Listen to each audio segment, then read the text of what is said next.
Everyone, peace. It's Marv back. Welcome to another episode of Marv's Room. Thank you guys, as always, for joining me wherever you're at in the world. To the new subscribers, welcome to the channel as always. Before I jump into today's video, guys, I wanted to let you guys know that you have a couple more weeks to still be able to purchase my EFT course to manifest a specific person at 50% off. It's usually 100 USD. Right now, currently, it is 50 USD. I will leave the links below in this video to the other videos that I've done in regards to EFT, so you can try it out first and then see if it's something that you are interested in and want to purchase for further.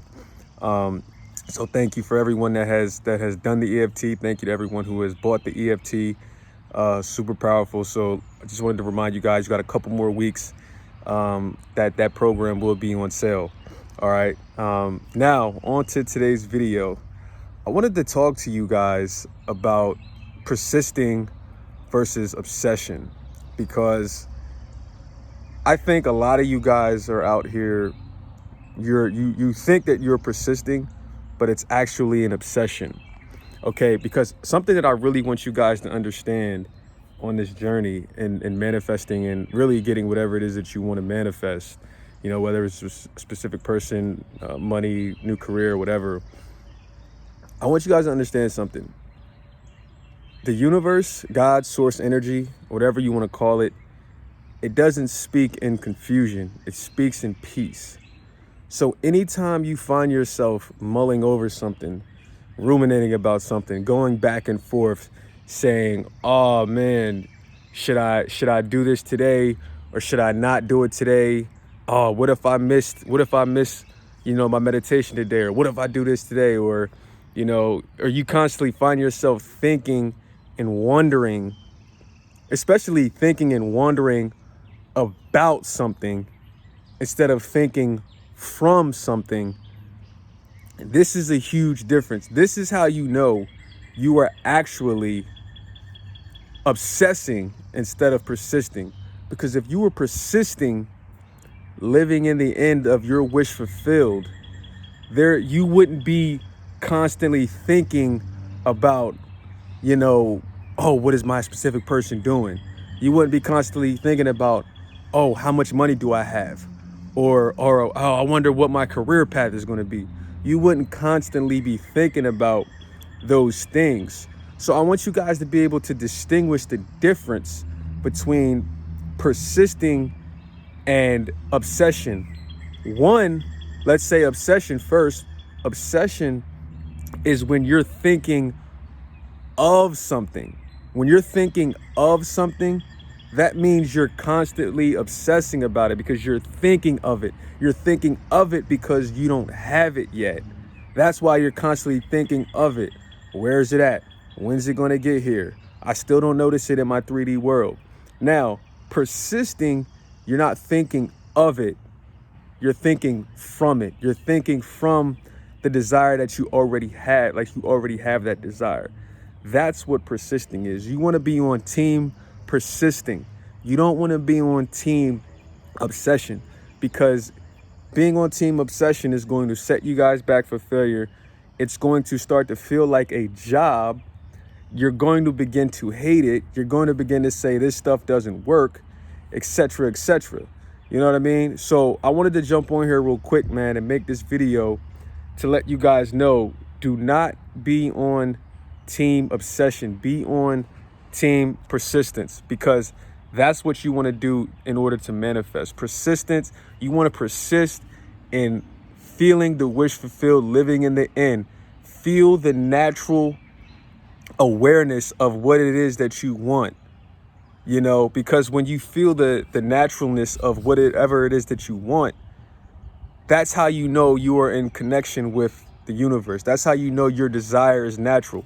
Like I said before in a few of my other videos, a lot of you guys have a hard time persisting because your desires really aren't natural. Your higher self knows what's natural. Your higher self knows what's best for you and knows what you need amongst a myriad of other things. But you guys aren't. You guys are constantly fighting your higher self because it's constantly a battle between your higher self and your ego. And most times, in most situations, ego wins. Your higher self doesn't win. And this is why I wanted to jump on here to let you know to stop as well. Stop fighting your higher self.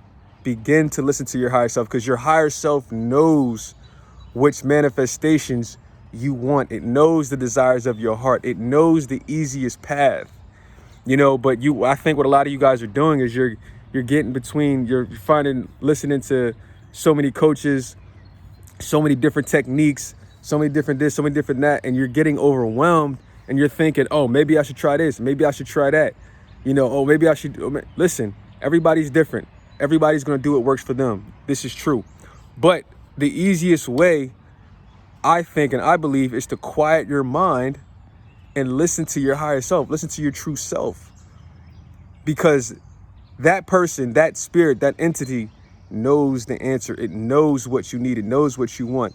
And a lot of your visualizations and a lot of your affirmations are forced. They're going to feel forced, especially in the beginning, because you guys don't believe what it is that you're saying. If you just had a super big argument with your specific person and you guys are affirming, oh, my SP constantly loves me. Oh, my SP constantly wants me. Oh, my SP, like, you guys are actually broadening the gap, because those affirmations are something you don't believe, especially because you keep thinking about the situation. You keep thinking about the big argument. You keep thinking about the fight or whatever happened. But you keep thinking about that while you're affirming, oh, I want, my SP loves me. My SP constantly thinks about me. You guys got to stop thinking about that. Again, like I said before, obsession, because you're thinking of it instead of thinking from it. You got to start thinking from it. And thinking from it, to me, in my opinion, it has to come from a place of naturalness. It has to be natural. If you're not feeling natural and easy about your visualizations, about your affirmations, or whatever the case may be, I feel like you're doing more harm than you are good. Now you can still get to where you want to get to from that point, from obsessing, but it's just going to take a lot longer, in my opinion, and from working with people around the world now. So I wanted to let you guys know to take your foot off of the obsession gas pedal and put your foot on the persisting gas pedal, because persistence is persistence in living it in the end of what you want is what's going to get your results. But again, in order to do that, you should be natural.